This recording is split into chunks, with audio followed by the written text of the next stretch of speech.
Alors voyons le commentaire de Rashi sur cela. Pardon? Il est affaibli de sorte qu'on ne lui applique pas le principe de bitul kli me'echeno. C'est tout. Regardez dans Rashi. Regardez Rashi. Mouchan ou, c'est sur le sujet de Mouchan ou, c'est Tevel. Tevel, c'est Mouchan.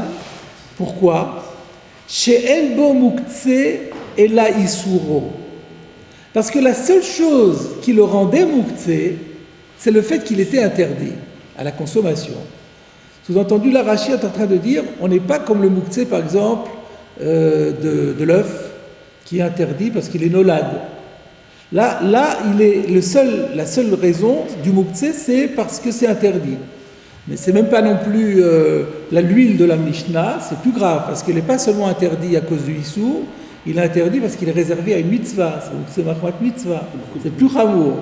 Mais là, ce qui crée le muktzé, c'est la possibilité d'en manger parce qu'il y a un interdit qui pèse sur l'aliment.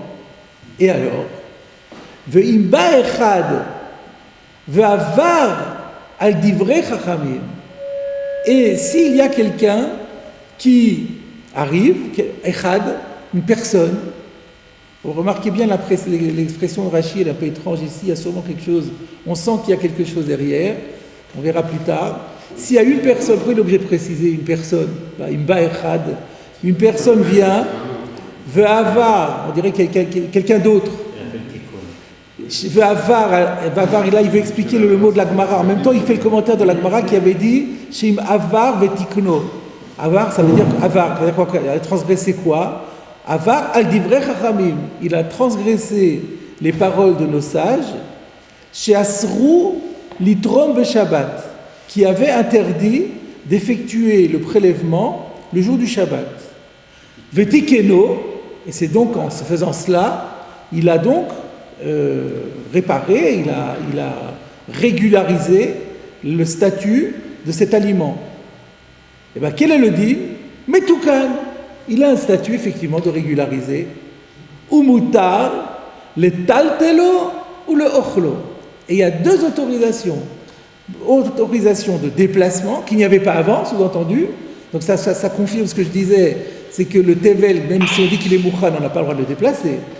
Initialement, on n'a pas le droit de le déplacer, mais après qu'on ait effectué le prélèvement, là, il va être permis de le déplacer, et non seulement de le déplacer, le ochlo, même de le manger. Ilkar, lav vatel klime cheno chashivle.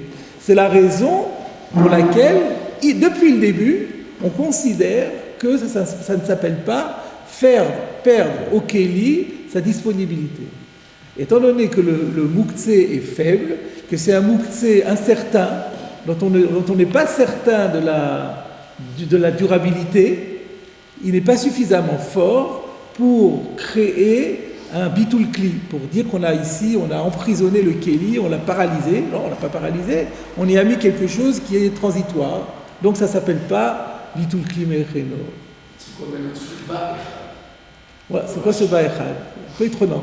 Parce que si c'est l'huile, ça serait pas Peut-être. Alors, en général, donc, sur le plan méthodologique, chaque fois que Rachid dit quelque chose qui nous paraît un peu inattendu, c'est toujours pour répondre à une question. Donc, la question est de savoir à quoi il est en train de répondre en disant ça. Et sur le plan méthodologique, le plus facile avant toute chose, c'est de voir si par hasard, dans les Rishonim, il n'y a pas quelqu'un qui a posé une question. Alors, et à ce moment-là, et tout d'un coup, on se rend compte que ce que Rashi a dit répond à la question. Alors, on va faire l'exercice avec Tosfot. Vous allez me dire vous-même si vous arrivez à trouver dans Tosfot une question et de dire « Ah, Rashi a répondu à cette question ». Alors, on attaque le Tosfot. Dans le Lachon de Rashi, on dirait que c'est un méside, hein. C'est ouais. Oui, c'est vrai. Avar al divrei chachamim, c'est presque mashma que c'est un méside. Même méside. Il va fort. Même méside. Il a le droit de le manger. On va le manger tout de suite. Oui, sa famille, tout le monde. Oui, il a fait la Alors, effectivement, on se pose la question. On va voir. On va approfondir. Ça, c'est... C'est les mêmes Hachamim qui ont créé la notion de Muktzeh, c'est eux qui vont permettre dans certaines conditions. Ça c'est vrai, mais simplement sur le plan des formules, un péché asar, un péché itir, c'est pas ça qu'on dit pour dire ça. On dit hem amrou ve hem amrou. Cette idée exactement que vous venez de dire, elle est exprimée par la Gemara, mais pas un péché asar, un péché itir. Un péché asar, un péché itir, dans tout autre contexte, donc tout votre daftet. Mais là c'est hem amrou ve hem amrou. Ils ont dit ça. C'est-à-dire quand ils légifèrent, ils font leur ils délimitent très exactement le champ de leurs interdits. Ce que vous aviez très joliment expliqué en disant c'est déjà une extension du Muktzeh, donc il y a un moment donné on le limite. Si le Muktzeh est très faible, alors il n'a pas la force de s'étendre. C'est très bien ce que vous avez dit. Alors on va étudier ça dans Tosfot. On attaque le Tosfot Tevel Muchanu et Tzel Shabbat. Afalpi she'asur le taltelo. Alors, Tosfot précise, attention, quand on dit qu'il est Mouchanou, c'est pas pour dire qu'on peut le déplacer d'emblée le jour du Shabbat. Bien qu'il soit interdit de le déplacer le jour du Shabbat, que de Tnan, de Perek Mefanim, comme le dit clairement une Mishnah beaucoup plus loin dans le chapitre intitulé Mefanim. Donc il ne faut pas comprendre, Tosfot veut éviter qu'on fasse un contresens en disant, en comprenant les mots de manière trop simple, Tevel Mouchanou, ça veut dire qu'il n'est pas Muktzeh. Non. Ça ne veut pas dire qu'on a le droit de le déplacer, on n'a pas le droit de le déplacer, c'est clair, c'est une Mishnah qui le dit. Mais Kol Makom, Lo Chashiv Vatel Kli Me'echeno. Par contre, quand on dit ici qu'il est Mouchan, c'est juste par rapport à cela qu'il n'est pas considéré, Rashi aussi, il reprend les mots de Rashi, là, c'est une question de chashivle. Il n'est pas considéré comme mevatel klimecheno, qui va de imavar vetikno metukan, par le fait que si jamais quelqu'un a transgressé, la transgression régularise l'aliment et le rend permis à la consommation. Donc c'est exactement ce que nous avions proposé dans l'explication de la réponse de Rav Yosef à Abaye. Maintenant, on entame les problèmes. Cacher le Rajba. Alors le Rajba, ici, c'est pas le même Rajba que j'ai cité tout à l'heure, ça c'est un Balatosfot, c'est le piège dans lequel il ne faut pas tomber. Des fois on dit, mais une contradiction entre le Rajba. On oublie que c'est pas le même Rajba. Il y a Rabbi Shlomo ben Aderet qui était rabbin en Espagne, à Barcelone, et il y a Rabbi Shimshon ben Avraham, qui était le Raj de Sens, qui était le Rav à Sens, SENS, et qui est un Balatosfot. Rabbi Shimshon ben Avraham. Et donc Rabbi Shimshon ben Avraham pose la question suivante. De Tnan, il y a une Mishnah, B'Masechet Terumot, dans le traité des prélèvements, le Perek Bet, le chapitre 2, Mishnah 3, où Maïtela Be'anizakin, et d'ailleurs, cette Mishnah est rapportée dans le chapitre intitulé Hanizakin, les endommagés, c'est dans Gittin, page 54a. Qu'est-ce qu'on dit? Ame Aser Beshabbat. Si quelqu'un prélève la dîme le jour du Shabbat, chose qui est interdite, quel est le statut de la nourriture? Beshogeg Yochal. Bemezid Lo Yochal. Si c'est par inadvertance, c'est l'exemple que j'ai donné tout à l'heure, il avait oublié que c'était Shabbat, ou bien il ne savait pas que c'était interdit, alors c'est une faute involontaire, alors c'est permis. On n'a pas sanctionné. Bemezid, lo yochal. Mais si ça a été fait délibérément, il sait que c'est interdit, il n'a rien à en faire, et il le fait quand même, eh ben on n'a pas le droit d'en manger. Donc ça c'est déjà une information qu'on n'avait pas. Et du coup, ça fait problème. Velishna de Ka'amaracha. Or, l'expression utilisée par la Gemara chez nous, She'im avar, et je rajoute un shin, She'im avar vetikno, que si il a transgressé et il a réparé la nourriture, mashma bemezid, le imavar, dit comme ça, stam, sans complément, sans explicitation, laisse entendre avera. C'est un péché commis délibérément. Donc, on a l'impression qu'il est en train de dire que la personne l'a fait exprès.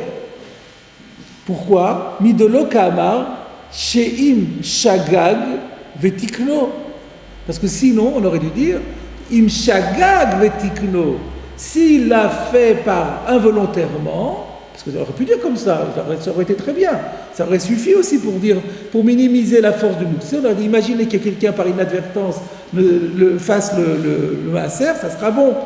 Au niveau du raisonnement, ça aurait été bien. Ça ne remet pas en question toute la démarche. Mais le problème est que, tel que ça a été dit, c'est faux. Là, il a l'air en train de dire, s'il l'a fait exprès, il a prélevé, il a effectué les prélèvements, c'est bon. Et nous, on a une Mishnah qui dit que c'est pas bon. La Mishnah dit, mais il lo yochal. Alors, il y a une contradiction entre la Gemara chez nous et la Mishnah de Trumot. C'est ça la question du Rashba. Alors, réponse lui-même, Tosfot va répondre à la question. Venir de Nakat Avar.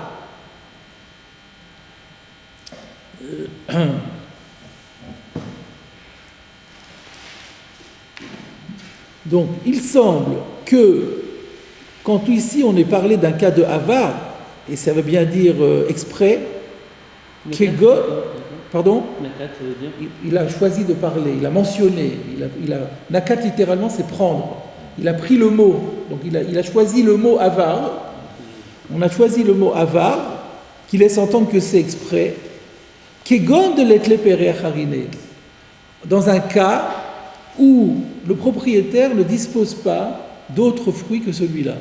Quand on dit fruits, ça peut être des légumes et ça peut être des céréales, hein, c'est d'aliments naturels, d'aliments végétaux. Qu'est-ce que ça change? De Amar bebetsa, beperek yom tov, d'afilu bemezid yochal. Parce que là, on dit dans Betsa, on ramène une petite modification à l'enseignement qui avait été dit dans la Mishnah. C'est que ce que la Mishnah dit, c'est quand il dispose encore d'autres choses. Mais si il ne disposait rien, donc c'est-à-dire il est condamné à ne rien manger. Et on est Shabbat. Le Shabbat, c'est mitzvah de manger. Il ne peut même pas faire les chalotes. Les chalotes n'ont pas été moussarot. Donc il ne peut pas faire motzi. S'il ne peut pas faire motzi, il ne peut rien manger. Et qu'il a fait exprès de prélever, c'est pas qu'il avait le droit de le faire, hein, c'est pas bien ce qu'il a fait. Mais au niveau de la sanction, les Chachamim ont dit, ça n'a pas de sens de le sanctionner, puisqu'il y a quand même, ça va lui faire un Shabbat sans nourriture, c'est pas beau. Donc on ne va pas être sévère à ce point. Donc le texte de la Gemara reste valable pour le cas où, dans un cas où il n'aurait rien. Alors du coup, on peut objecter, oui, mais qui nous dit que ce monsieur-là, qui ont dit que ce monsieur-là dont on parle, il avait rien. Dans le Chavit Shel Tevel, qui nous dit qu'il avait rien, peut-être qu'il avait autre chose. Alors la réponse, elle est simple. Non. Il reste toujours la possibilité du shogeg. Par rapport au raisonnement, comme on l'a dit, il reste toujours la possibilité du shogeg. Mais simplement, la Gemara, elle a rajouté, et dans un cas où il n'aurait rien eu, même si c'est mésite, ça marche aussi. C'est ça. Mais maintenant, si vous me dites, mais lui il en a, bon, il en a, mais le raisonnement restera par le shogeg. Ça ne s'appelle pas mitzvah. Non, ça ne s'appelle pas mitzvah. Parce qu'il n'a pas faire avec Shabbat, qui est une terre déjà. Il va prélever pour pouvoir avoir un Shabbat. Donc les deux sont en même temps, non? Les deux. C'est même pas une question de mitzvah. C'est même pas moi, j'ai pas dit que c'était pour la mitzvah. Moi, j'ai dit que c'était l'Achwat Shabbat. Pour ne pas que ce monsieur jeûne le jour du Shabbat. C'est pas bon. C'est pas une question qui va. Je dis pas qu'il va avoir un grand srar pour la mitzvah que d'avoir mangé Shabbat. Mais il n'est pas sanctionné. C'est simplement une autorisation qu'on lui donne sur le plan confort. C'est ça dangereux, ce genre de prescription. Pour le Shabbat précisément, imaginons quelqu'un sous quelle loi interdiction il tombe si on faisait le même raisonnement pour la bougie ou pour la lumière. Shabbat, il n'a pas de lumière chez lui, il faut un avec Shabbat, il n'a pas de lumière. Les gens peuvent, par extension, comment protéger ce genre de... Comment se protéger contre ce genre d'extension? Non, vous avez raison. Là, on ne parle pas de melachot. Donc, il y a une autre règle quand on transgresse une loi de la Torah. Là, effectivement, Beshogeg, c'est aussi assourd jusqu'à la fin du Shabbat. Mais là, ici, on n'est pas dans un interdit thoraïque, on est dans un interdit rabbinique. Donc, Em Amrou, Em Amrou, ils peuvent modifier, ils peuvent moduler les interdits en fonction de la gravité des choses et en tenant compte de tous les paramètres. Voilà, c'est ça qu'on est en train de dire. Alors, le Maginé Shlomo, encore lui, et le Sfat Emet nous disent que Rashi a répondu d'une autre façon à la question du Rajva. Mais vous ne l'avez pas vu, c'était l'exercice qu'on devait faire, mais vous ne l'avez pas vu. C'est-à-dire que, comment Rashi a répondu à cette question? Il a vu intervenir un autre personne. Une autre personne. C'est pas lui qui a Voilà. Le gars qui passait par. Alors, c'est ça. Alors, bien que dans un issour de Raïta, dans Bichoul, si quelqu'un fait Bemézid, c'est assourd pour lui et les autres. Mais comme ici, on n'est que dans un interdit rabbinique, alors pour lui, c'est interdit Bemézid. Quand on a dit Lo Yochal dans la Mishnah, c'est celui qui l'a fait qui n'a pas le droit d'en profiter. Lui et peut-être sa famille. Mais, parce que quand sa famille profite, il profite aussi. Mais quelqu'un d'autre, ou le propriétaire, imaginons que le propriétaire, lui, il est tout blanc, il n'a rien fait, il était au Beth Knesset, il y a quelqu'un qui est venu et qui lui a fait le maaser, alors lui, il n'est pas concerné. Donc lui, il a le droit. Ba Adam Veisser, s'il y a quelqu'un d'autre qui a pris le maaser, à ce moment-là, lui, qui n'est pas concerné, pourra en consommer, même si ça avait été fait le Mézi. Et c'est un vrai maaser, ça? Alors vous avez raison. En principe, il faut demander l'autorisation pour prendre le maaser. Alors il faut dire que c'est quelqu'un qui a été autorisé à prendre le maaser, c'est quelqu'un du personnel, et là qui a pris l'initiative, le Mézid, il n'est pas Shomer Mitzvot, il s'en fiche, il l'a fait. Alors il n'avait pas une autorisation de le faire ce jour-là, mais il avait l'autorisation de le faire de manière globale, donc ça suffit pour que le maaser soit bon. Vous avez raison. Rajouter ça. Donc vous voyez, on revient à ce qu'on avait dit tout à l'heure. Rashi avait dit Adam Echad. On s'était demandé qu'est-ce qu'il a dit Adam Echad. Pourquoi il rajoute ça? Veisser, il est venu, il a pris maaser. Pourquoi dire un homme est venu? Parce qu'il veut dire non, attention, c'est pas le propriétaire. La personne qui va effectuer le prélèvement ne pourra pas manger elle-même. Et donc c'est un autre. Un autre est venu et lui il pourra manger.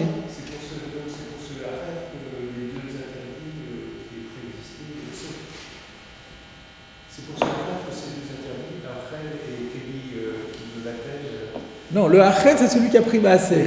Pour lui, c'est assourd. Lui, il n'aura pas le droit ni d'être metaltel, ni de manger. Mais les autres, tout le monde, tous les autres qui ne sont pas du tout concernés par la défense, par la transgression, n'étaient nullement demandeurs de cette transgression, eux, ils ne sont pas concernés. Bien que ça ait été fait Bémézid, ils vont pouvoir en profiter. Et c'est ça ce que dit la Gemara, chez Imavar, Adam Acher, Vetikno, Metukan. Donc, il n'y a pas de bitul filmé. Donc on a deux réponses à la question. Et vous voyez que Rashi, c'est pour ça que Rashi est d'une finesse et d'une concision extraordinaire. Rashi a vu tous les problèmes et il a mis un petit mot par-ci, un petit mot par-là. Et il a répondu à toutes les questions. C'est ce qui est fascinant dans l'œuvre de Rashi.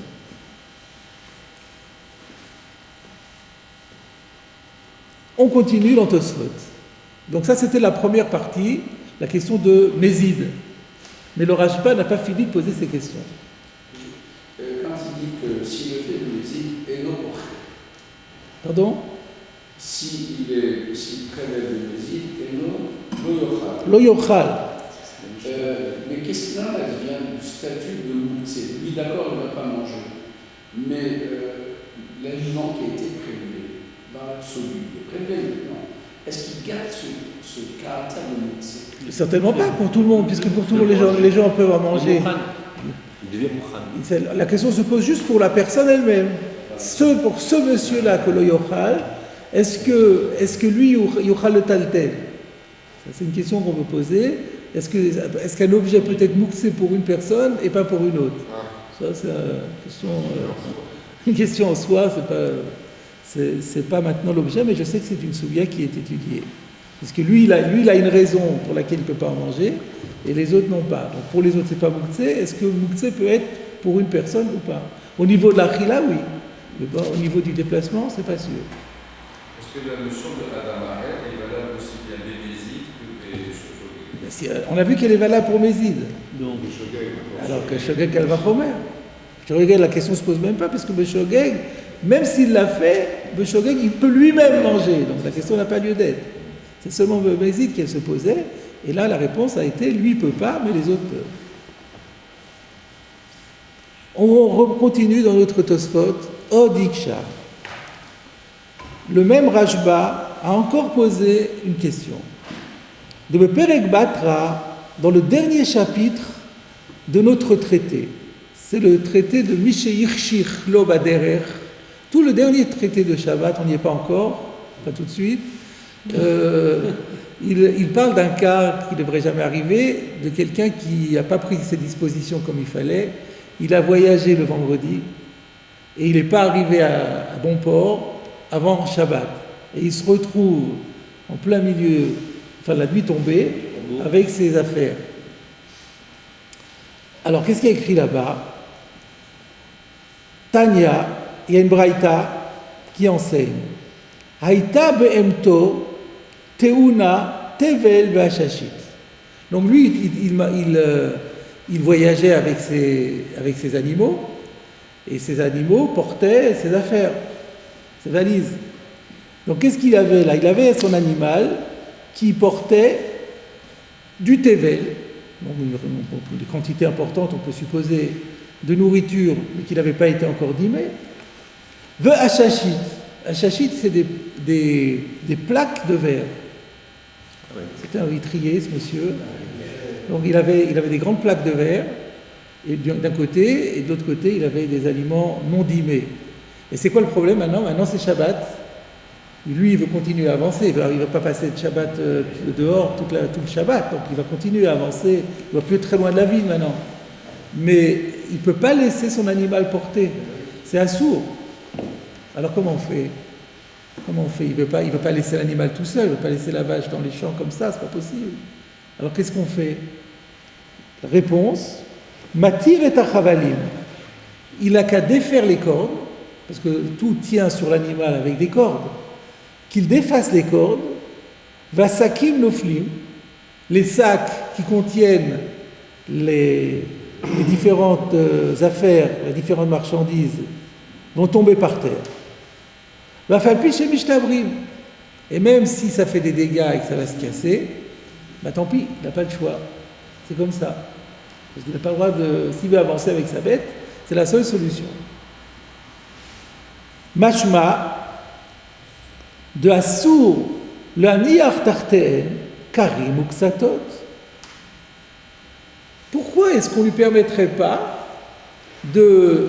Peut-être qu'il a aussi un oreiller dans ses affaires, de mettre l'oreiller sous l'animal, et quand il va défaire les cordes, ça va tomber sur l'oreiller ou sur l'édredon, ça va amortir le choc, ça ne va pas se casser.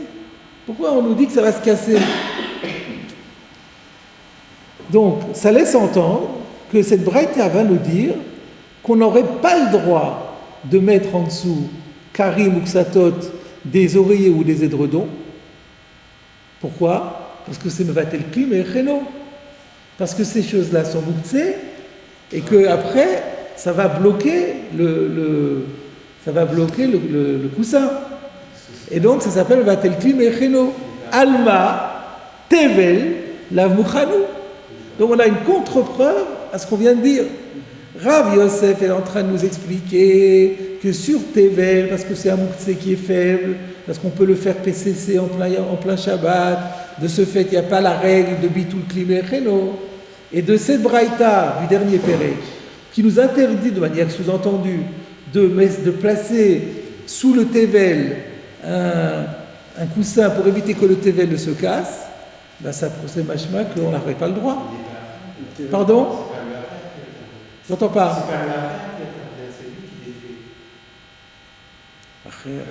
Non, c'est Machou Acher. L'histoire du Acher, c'est pour prélever le maaser. On n'est pas en train de prélever le maaser, on est en train maintenant de savoir si on a le droit de mettre un ustensile sous du mouktsé. Rabbi Yosef dit on n'a pas le droit de mettre un ustensile sous du mouktsé, mais plus sous du tevel on peut.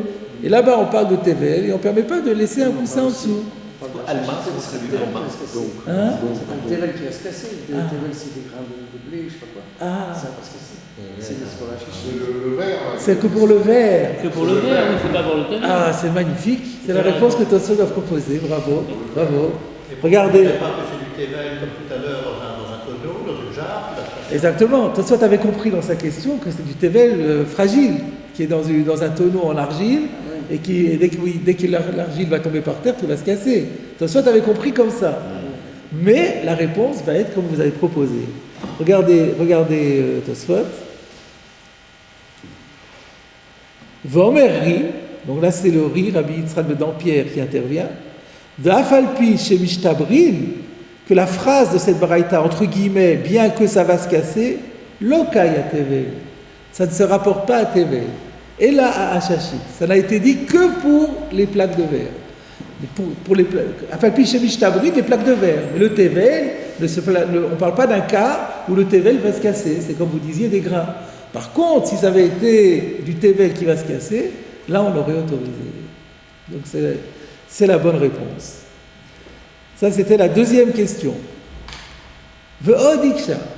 Et on arrive maintenant à la troisième question. Toujours du Rajba. Qui écrit de Amar de Im Avar Vetikno Metukan. De la même manière qu'on a dit que c'est autorisé de mettre l'ustensile en dessous par le fait que si quelqu'un vient et qu'il transgresse et qu'il effectue les prélèvements, l'aliment pourra être mangé. Achinami, de la même manière que chez lorsque il veut déposer un ustensile sous la poule pour recueillir l'œuf qu'elle va pondre, chose qu'on a interdit. Pourquoi on interdit? Neymar, on devrait dire, chez Imavar, Vesira Betsa, que si quelqu'un vient et qu'il transgresse la défense de Mouktsé, qu'il retire l'œuf, Moutar Akli le Taltel, ben le cli sera permis au déplacement. C'est la question que vous aviez posée, c'est votre question. Veimke, et si on dit ainsi, Bital Tatorat Bitukli Mecheno, alors tu fais disparaître pour toujours tout l'interdit de Bitul Kli Ve'echeno. Avec ton type de raisonnement, en disant, là on est en train de faire votre question avec votre réponse. Donc là on est avec la question qui est, pour l'instant, tu as compris l'argument, ça ne s'appelle pas Bitul Kli Ve'echeno si on peut par transgression faire supprimer le Bitul Kli, supprimer le fait que le Kli est paralysé, est immobilisé. Alors on a dit, effectivement, quand il a reçu du Tevel, on peut prendre le Maaser, et à ce moment-là il n'est plus Tevel, et à ce moment-là on pourra le déplacer. Ce même raisonnement, on peut le dire sur n'importe quoi. L'œuf par exemple, l'œuf il est mouktsé, je suis d'accord, quelqu'un va venir, il va l'enlever, l'ustensile il est de nouveau disponible. Alors, avec ce type de raisonnement en disant, si quelqu'un vient, il va l'enlever, il n'y a plus de bitul kli mais rien. Alors comment ça se fait que pour le Tevel, on dit le raisonnement, et pour l'œuf, on ne le fait pas? Voilà la question. Réponse. Comme vous l'avez bien expliqué tout à l'heure, ça va être facile à comprendre. Velav pichahi. Ce n'est pas une objection. D'akemo sheakli imabetsa en la éther. Parce que, tant que le keli se trouve avec l'œuf dedans, il n'y a pas de éther possible. Tant qu'il est dedans, placé à l'intérieur, il n'y a pas de éther possible. Le seul éther serait de le faire sortir. Mais quand il est dedans, là on est bloqué avec l'œuf. Aval, j'ai perdu. Aval tevel, mais s'agissant du tevel, yeshlo éther, allez détikoun. Même quand il est dedans, on peut toujours le permettre, on peut toujours le rendre permis par les prélèvements. Et donc il est dedans et il est plus mouktsé. C'est pas la même chose. Alors c'est quoi on comprend sans comprendre. Parce que Tosfot ne nous donne pas le raisonnement. Il nous fait juste remarquer qu'il y a une différence. c'est que dans un cas, pour faire disparaître le bitul kli, il faut enlever le muktzeh. Alors que là, la chose qui est muktzeh est toujours là, et c'est elle qui cesse d'être muktzeh. Elle a changé de statut. C'était aussi dans Rashi, j'ai l'impression que Rashi avait aussi insisté là-dessus en disant ce n'est muktzeh qu'à cause de l'interdit, et cet interdit, on peut le lever. Sous-entendu qu'il faut pouvoir casser le muktzeh. Quand on casse le muktzeh, les choses n'ont pas changé, il est toujours dedans, il n'est plus là. Alors là, ça ne va pas interdire. Mais si tant qu'il est là, il est interdit, on peut juste l'enlever, ça s'appelle pas, là on est dans la règle de bitul kli me'echeno. Et donc ce que vous aviez expliqué permet d'expliquer encore davantage, c'est un problème, c'est une extension du Issour muktzeh, donc si le Issour muktzeh est affaibli, alors il n'y a pas d'extension. Ça ça rend encore plus fluide la réponse de Tosfot. On peut parfaitement le faire entrer dans Tosfot.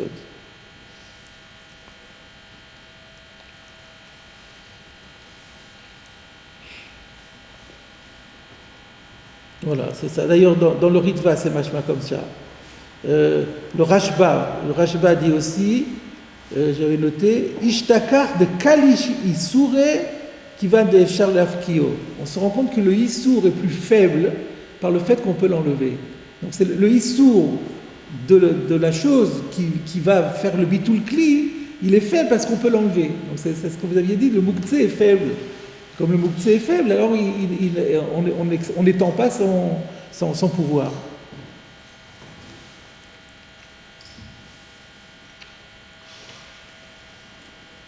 Il y avait quelque chose que je voulais rajouter. J'ai oublié.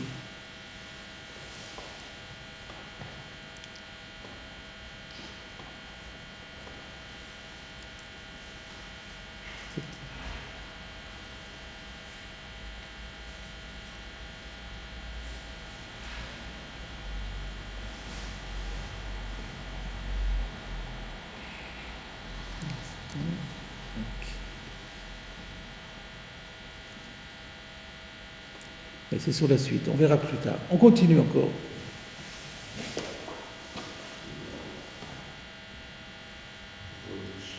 Ve'od iksha. Vous vous rendez compte, c'est la série des questions là. C'est la combienième là? 4e, je crois. 4e question du Rashba.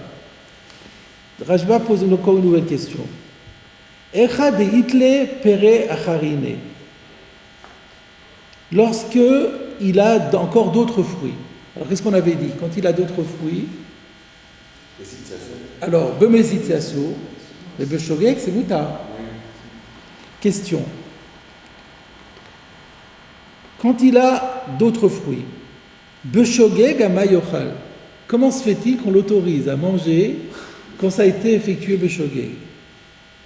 Pourquoi pas? Nema, on devrait appliquer le principe migou de itkatsai, le ben hashmashot, itkatsai le poulet yoma. Oui. Pourquoi on ne dirait pas? Vous savez, il y a ce principe-là. Rabbi Shimon n'est pas d'accord avec ça, mais nous, notre halakha, elle est comme Rabbi Yehuda sur ce point, que migou, quand quelque chose était muktzeh ou ben hashmashot, même si la raison qui le rendait muktzeh disparaît au cours du Shabbat, ben ça reste muktzeh pendant tout le Shabbat, d'après Rabbi Yehuda. Donc ici aussi, on a dit qu'on n'avait pas le droit de le déplacer tant qu'il était tevel. Donc pendant Ben Hashmashot, il était tevel. Ensuite, quelqu'un est venu pendant le Shabbat, il a effectué les prélèvements. Donc c'est plus tevel. Alors on peut le manger, mais pourquoi? On devrait appliquer la règle de Migoud et Katsai Ben Hashmashot. Et Katsai le Kulei Yoma. Voilà la question de Tosfot. Alors sans aller plus loin, je voudrais dire que d'après Rashi, cette question est résolue, mais pas Rashi chez nous, un Rashi dans Masechet Betsa. Parce que là-bas, c'est le Plé Yoshua qui le dit, que d'après ce que dit Rashi dans Masechet Betsa d'Aflamed Aleph, lorsque c'est muktzeh à cause d'un issour de Rabbanan, et que le issour de Rabbanan disparaît au cours du Shabbat, on n'applique pas la règle de Migoudé de Katsai. Où est-ce qu'on voit ça pour ceux qui ont fait Betsa? On parle dans la Mishnah, dans Betsa c'est pour Yom Tov, mais ça revient au même, que s'il y a une maison qui était pleine de fruits et qui était fermée par des murs, il n'y avait pas de porte, tout était fermé par des murs, et ils étaient protégés. Donc on ne pouvait pas accéder à ces fruits le jour du Shabbat. Donc ils sont mouktsés. Venifrat. Et puis il y a eu quelque chose, un éboulement, quelque chose qui a fait que il y a eu une partie du mur qui s'est écroulée, et maintenant on a accès aux fruits. Alors qu'est-ce qu'elle disait la Mishnah? On a le droit de se servir et de prendre les fruits qui se trouvent derrière. Et Rashi explique pour quelle raison, qu'étant donné que le fait d'avoir ouvert une brèche dans ce mur n'est pas un Issour d'Oraïta en l'occurrence, parce que la Gemara avait expliqué là-bas qu'on parle d'un cas où les pierres qui constituent le mur ne sont pas collées les unes aux autres avec du ciment, elles sont juste posées les unes à côté des autres. Et donc ce n'est pas vraiment un binyan, et donc c'est interdit de l'ouvrir, mais midrabanan, pas midoraïta. Étant donné que c'est interdit que midrabanan, à ce moment-là, on n'applique plus la règle de Bigoud de Hitkatsai, parce que c'était qu'un mouktsé de Rabbanan. Donc là, un mouktsé lié à un Issour de Rabbanan plutôt. Un mouktsé qui est conséquence d'un Issour de Rabbanan. Donc Tevel, c'est exactement ça. C'est un mouktsé qui est conséquence d'un Issour de Rabbanan qui ont interdit d'effectuer les prélèvements le jour du Shabbat. Donc, on n'applique pas la règle de Bigoud de Hitkatsai. Donc d'après Rachid dans Betsa, le problème est résolu. Une parenthèse. Tosfot visiblement n'est pas d'accord avec ça et pose sa question. Autre question. Ve'od, encore une question, donc la cinquième du Rashba. Maïshena, quelle différence, comment se fait-il de Acha que ici, Amar, on est dit de Imavar vetikno metukan, s'agissant du Tevel, si on a transgressé, eh ben c'est bon, c'est valable, on peut le manger, ou Betsa, alors que dans le traité, Betsa, le Perek en Tzadin, dans le chapitre intitulé on n'a pas le droit de chasser le jour de Yom Tov, ou de capturer, de pêcher, Yabé Bechor, là-bas on parle d'un premier-né, un animal premier-né. Donc en deux mots, c'est quoi la problématique? Quand vous avez un animal premier-né, il est kadosh, il est sacré. À l'époque du temple, on l'offrait comme sacrifice. Mais aujourd'hui, on n'a plus de temple. Mais on ne peut pas le manger, parce qu'il est toujours sacré. Donc comment ça se passe? Il était sacré, il était mangé par les Kohanim. Donc aujourd'hui, si quelqu'un possède un Bechor, il l'offre au Kohen. Il dit au Kohen, débrouille-toi avec. Moi, j'ai rien à en faire, donc ça ne me sert à rien. Donc, il en fait cadeau au Kohen de ses amis. Enfin, c'est un petit cadeau un peu empoisonné. Et donc le Kohen va devoir gérer, le nourrir, jusqu'à ce qu'un défaut apparaisse. Alors il y a des défauts, il y a défauts et défauts.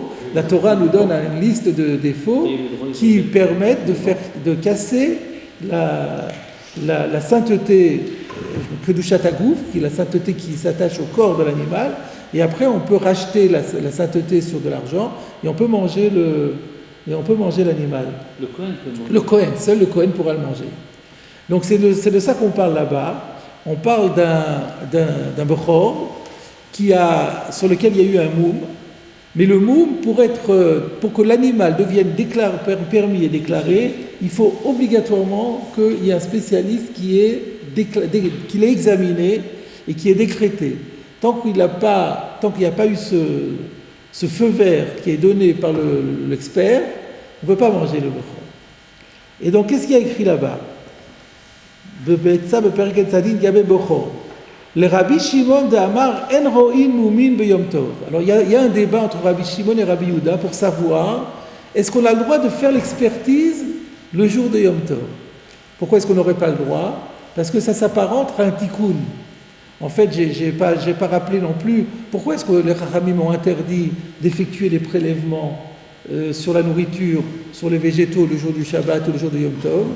Parce que ça s'apparente aussi à un tikkun, à une réparation. C'est une réparation juridique au lieu d'être une réparation physique. Mais les gens qui ont vite fait d'extrapoler diraient si je peux faire des réparations juridiques, pourquoi je ne pourrais pas faire des réparations physiques?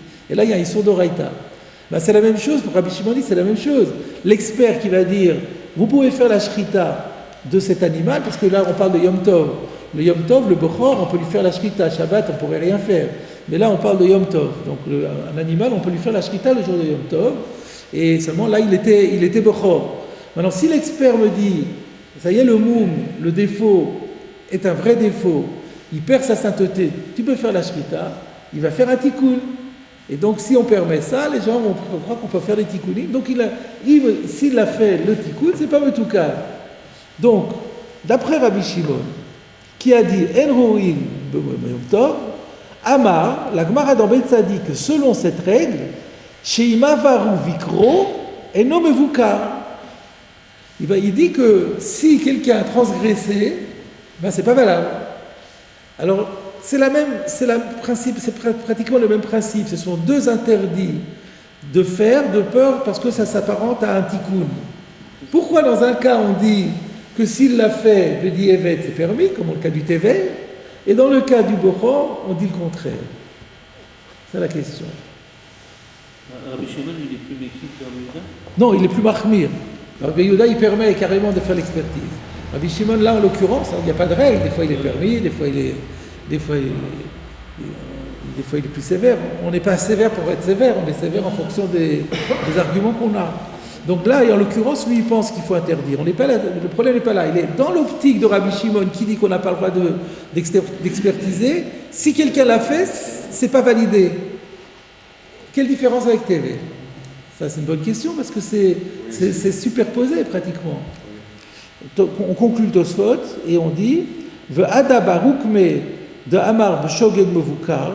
Alors il est vrai qu'il y a un auteur là-bas dans Betsa qui s'appelle Ada Barukme et qui disait que si le Chacham l'a fait b'shogeg, il a oublié que c'était Shabbat, il n'a pas fait exprès, mevukar, alors que dans ce cas-là c'est bon, c'est valable. Dans ce cas-là, il n'y aurait pas de question, parce que nous aussi on a permis que quand c'est shogeg, donc shogeg et shogeg, il y aurait tout irait bien. Mais seulement Amrina Natam de l'État.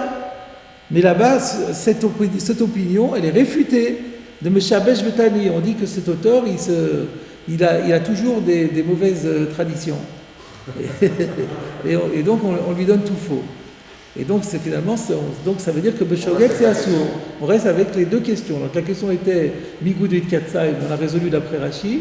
Et là, maintenant, on a une nouvelle question. Quelle différence entre le Roïn du Bochor, que Imbikro Eno Mevuka, et le Tevel, où on dit qu'une tikno metuka. Alors, bien sûr, on ne va pas rester sur une question, nous, on va essayer de trouver dans les Mefarshim des réponses. Alors, voyons d'abord le commentaire du Pnei Yoshua. Le Pnei Yoshua commence par dire qu'apparemment, d'après Rashi, il y aurait une réponse toute simple, parce que Rashi dit là-bas qu'on parle d'un cas où le moum est survenu pendant Yom Tov. Si le moum est survenu pendant Yom Tov, donc à l'entrée du Yom Tov, il était quoi? Mouktsé 100%, puisque même il n'y avait pas de défaut. On l'avait pas vu. Non, pas qu'on l'avait pas vu, il n'y avait pas de défaut. Le défaut n'était pas arrivé. C'est un accident, là. Ça peut être un accident, il est tombé dans un trou et là il s'est cassé quelque chose. Et ce n'est arrivé que pendant Yom Tov. Donc si à l'entrée de Yom Tov, il était sain complètement, donc il était assourd sans aucune contestation possible, donc là il était vraiment mouktsé. Donc Migoud et Itkatsai ben Hashmashot, Itkatsai Kuleyova, et donc c'est normal que ce soit une bikro et une omevuka. Si on dit comme ça pourrait donc aller très bien. Mais le Pnei Yoshua a dit, mais on ne peut pas dire ça. Ça serait une bonne explication, mais ce n'est pas suffisant parce que Rashi lui-même contredit cette explication-là. Parce que Rashi dit plus loin que dans un cas où le moum est tombé, mais Erev Yom Tov, c'est effectivement Assour, mais c'est Assour Mishum et Taken. Et pas à cause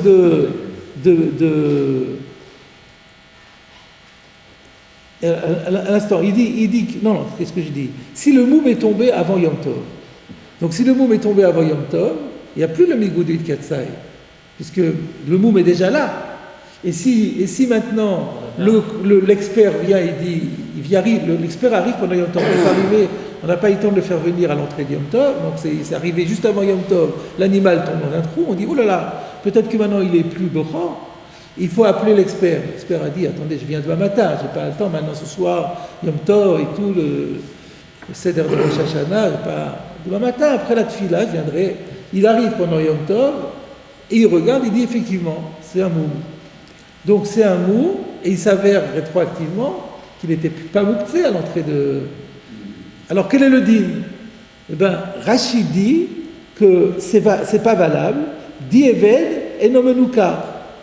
Et là, c'est plus à cause de mouktsé. Et là, la question de ce soit revient. Puisque c'est pourquoi. Donc là le Chacham, il a fait Beshogeg, et il a dit que c'était bon, donc Mouktsé est tombé, et on dit, oui, mais il n'aurait pas dû le faire, comme il a fait Beissour, c'est pas valable. Donc il y a différence avec Tevel. La différence, c'est pas la même action. Et quand on va avoir le Mechor, c'est un jugement. On va établir une action de jugement. Tandis que quand on est dans le Tevel, on n'est pas un juge, on est chez nous, on est là en train, tout le monde peut faire ça. Il faut prendre un spécialiste. Mais c'est un tikkun dans les deux cas. Au contraire, moi j'aurais dit, là le tikkun du l'expert, il fait rien. Juste il regarde et il dit. L'autre il prend et il fait des formules, etc. C'est un plus grand tikkun. Tikkun et tikkun, c'est ça la question. Alors qu'est-ce qu'on va répondre là?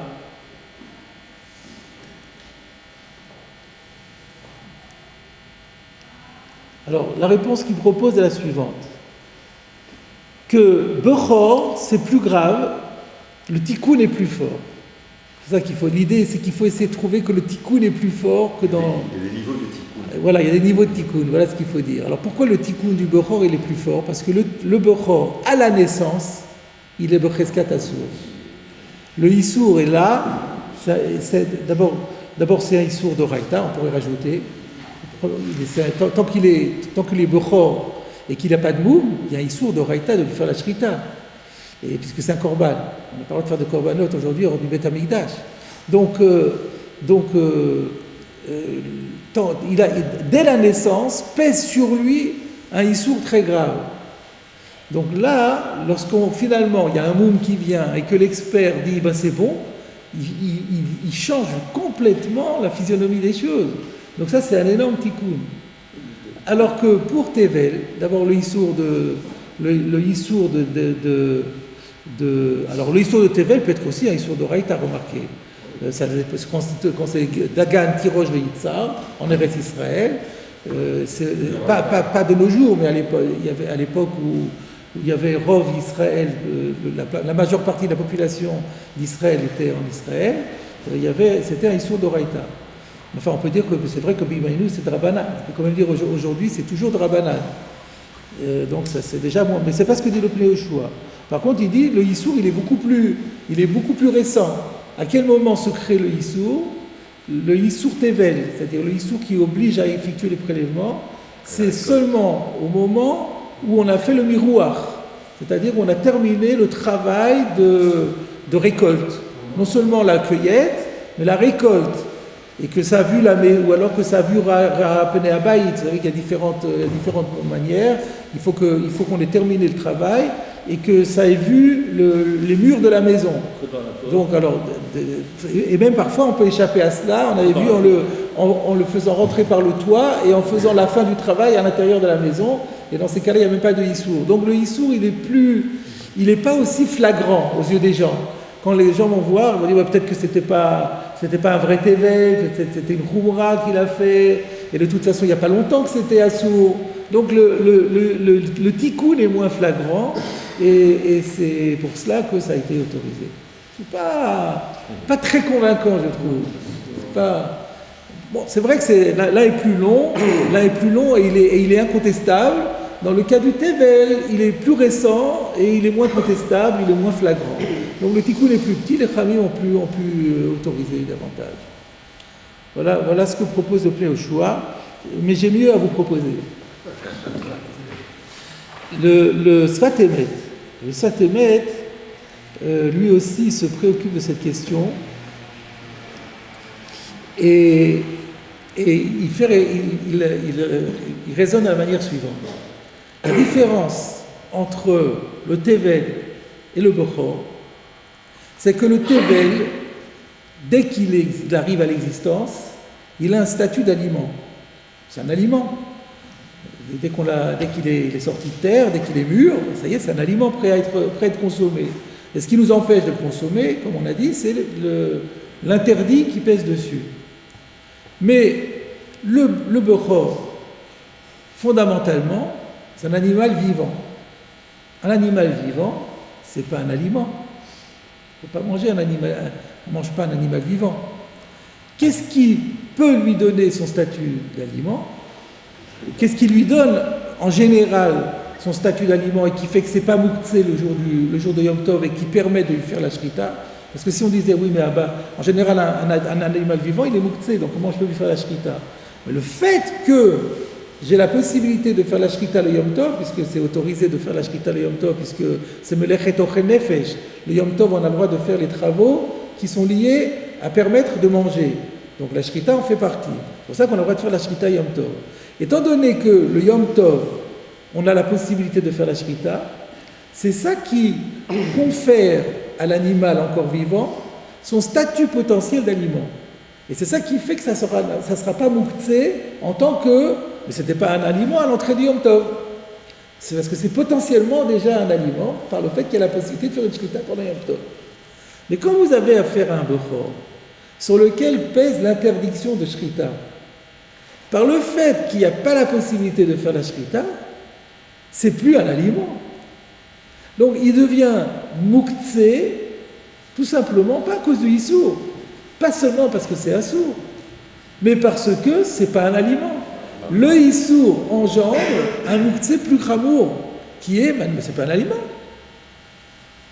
Et donc au moment où le Kohen va venir et il va examiner le moum, il va dire c'est un bon moum, donc je lève l'interdit de shrita. Au moment où il fait ça, il va conférer à ce qui n'était pas un aliment le statut d'aliment. Non mais ça c'est un tikkun qui n'a rien à voir avec le tikkun de Tevel. Le tikkun de Tevel, il y a un petit interdit, l'interdit est parti. Mais là, c'était quelque chose qui n'était pas alimentaire et qui devient alimentaire. On transforme complètement le statut de la chose. Ça c'est un tikkun énorme. C'est même plus un tikkun juridique, c'est un tikkun, on a transformé... C'est vrai que c'est toujours par le jugement, mais on a transformé la catégorie complètement. C'est quelque chose qui n'était pas d'ordre alimentaire qui devient alimentaire. Ça, c'est une transformation énorme. Cette transformation, elle n'a pas été autorisée. Ça, c'est déjà beaucoup plus cadré, là, beaucoup plus clair, beaucoup plus flagrant. Pardon? Il ne le transforme pas en aliment, il autorise la shrita. Et en autorisant la shrita, ça va lui donner le din d'aliment. Parce que c'est la possibilité de shrita qui lui donne de l'aliment. Un animal vivant n'est pas un aliment. Fondamentalement, c'est qu'au moment où vous abattez l'animal, qu'il change de statut. Avant, c'était, on voyait là un animal vivant qui pouvait tirer la charrue et donner du lait et ce genre de choses. Une fois qu'on lui fait la shrita, ça devient de la viande. Ça ne s'appelle pas de la viande tant qu'on n'a pas abattu la bête, elle n'est pas de la viande. Donc c'est ça qu'il y a une transformation complète du statut de l'animal, qui de statut d'animal vivant passe à un statut alimentaire d'objet d'alimentation pour les personnes et pour les animaux aussi. C'est-à-dire que le Tevel dont on parle, nous, le Shabbat, c'est un Tevel qui est directement consommable, qui ne vont pas être cuisiné ou des choses de ce style. Oui. Qui soient consommables. C'est toujours consommable, même si le grain de blé, même s'il n'a pas moulu et tout, on peut le manger comme ça. C'est toujours consommable. Tout ce qui est végétal est consommable d'emblée. Vous avez du raisin, vous pouvez le manger tout de suite. Ouais. C'est immédiatement alimentaire. Tout végétal, il est immédiatement alimentaire. Ce qui n'est pas le cas d'un animal vivant. Voilà le...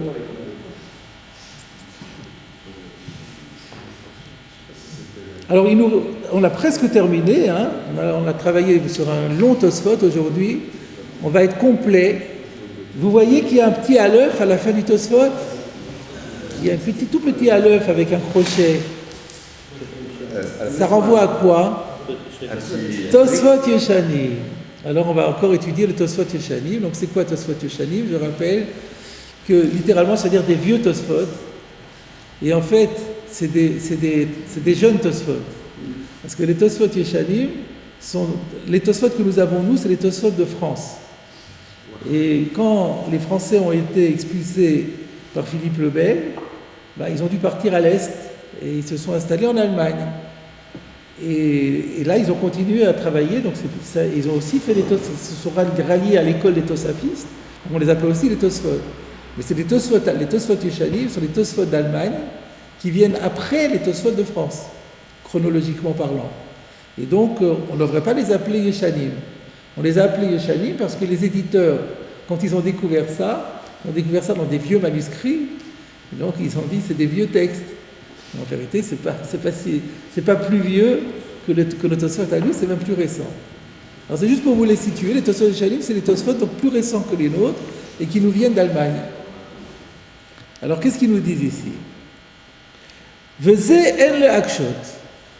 Il y a encore une question qu'on aurait pu se poser, mais qu'il n'y a pas lieu de se poser, donc il donne déjà la réponse en même temps que la question, à savoir, de le Rabbi Shimon. Pour Rabbi Shimon, Amai chashiv b'matnitin bitel kli me'echeno.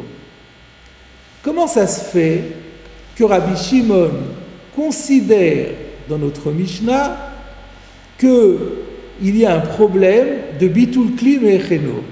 Alors c'est quoi notre Mishnah? Je rappelle, la Mishnah dit que si on a allumé une lampe à huile avant Shabbat et que tout d'un coup on se rend compte que cette huile plutôt que cette lampe projette des petites projections d'huile par terre, on n'a pas le droit d'apporter une soucoupe pour la mettre sous la lampe pour récupérer cette huile.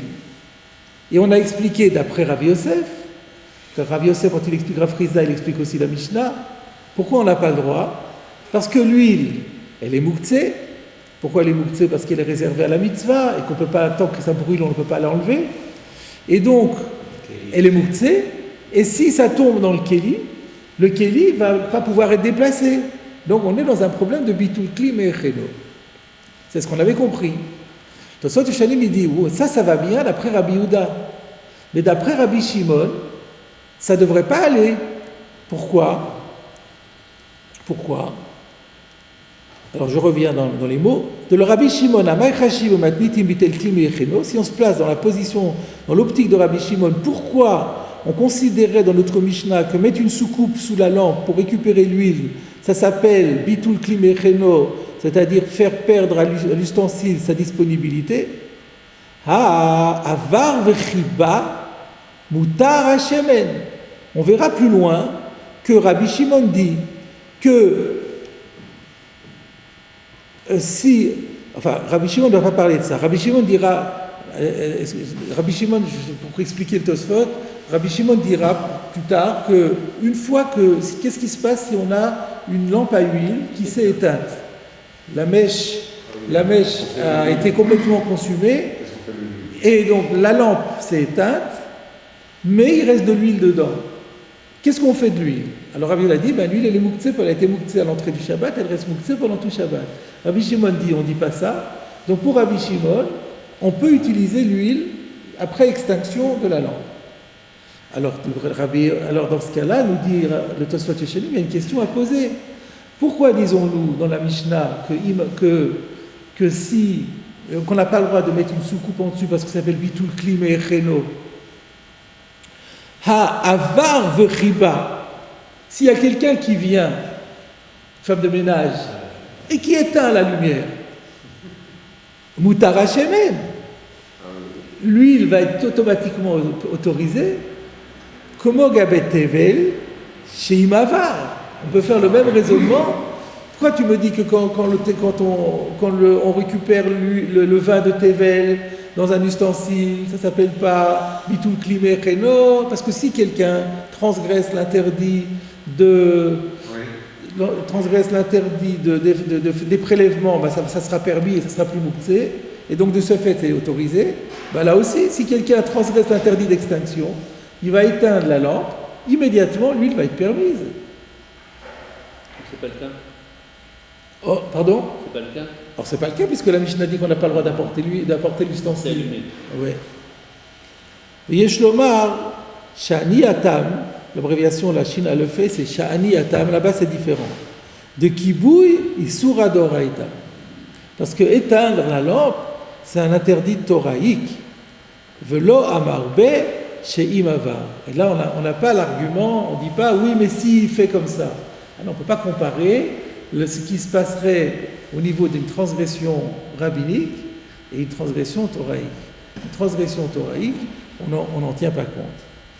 Alors, ceci est rapporté aussi dans Tosfot Arosh. Et on pourrait dire, mais il n'y a pas pourquoi Tosfot nous dit que. Pourquoi Tosfot nous dit-il que c'est pour Rabbi Shimon ici? On est pour Rabbi Shimon. Comment Tosfot peut-il dire pour Rabbi Shimon que c'est une transgression thoraïque d'éteindre la lampe? Pourtant, nous avons vu que à Mechabe et Taner, ça s'appelle pour Rabbi Shimon, le Goufa. C'est un travail qui n'est pas nécessaire en lui-même. Ça supprime la lumière, mais la melacha, c'est pas ça. La melacha, c'est de créer du charbon. Il ne crée pas de charbon.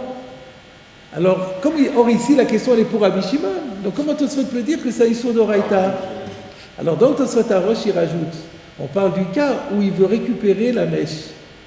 Et que donc, en l'éteignant, il va noircir la mèche, et il y aura donc un dépôt de charbon sur la mèche, qui va mieux brûler la prochaine fois, et ça, ça devient Melachat Tzricha le Goufa. Pour Rabbi Yehuda, non? Mais on est pour Rabbi Shimon. Pardon? Pour Rabbi Shimon. Dans la même équipe, c'est marqué que c'est interdit pour celui qui fait du beurre. Chutz mipnei, non? Rabbi Yosef Matir Bekulan, Chutz minapetila, et Peshosa Pecham. Et là, même Rabbi Shimon reconnaîtra. Tout à fait.